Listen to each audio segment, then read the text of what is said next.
আসসালামু আলাইকুম। আপনারা সবাই কেমন আছেন? আমি ভালো আছি আলহামদুলিল্লাহ।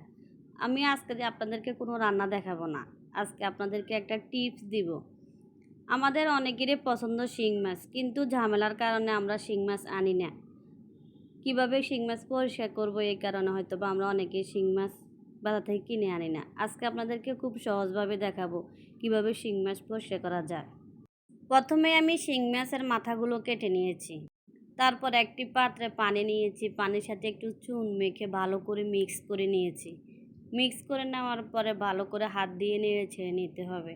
তারপর আমি আস্তে আস্তে শিং মাছগুলো ওই পানিতে দিয়ে দেব, চুনের পানিতে দিয়ে দেব। চুনের পানিতে 5 মিনিট মাছগুলো ডুবিয়ে রাখবো। ডুবিয়ে রাখার পরে এই দেখেন, হাত দিয়ে একটু নখ দিয়ে ঘষলে এগুলো উঠে যায়, কালো আবরণগুলা।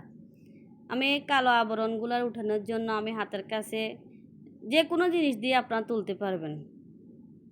এই যে দেখেন আমি কিভাবে আস্তে আস্তে ঘষে ঘষে এগুলো তুলে নিচ্ছি। বেশি চাপ দিতেও হয় না, একটু চাপের সাথে এগুলো উঠে যায়। আপনারা দেখলে বুঝতে পারবেন।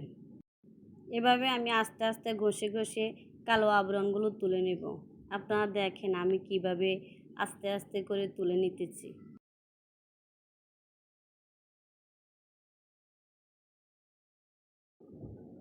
এভাবে তুলে নেওয়ার পরে দেখেন আমার শিং মাছ পরিষ্কার হয়ে গেছে।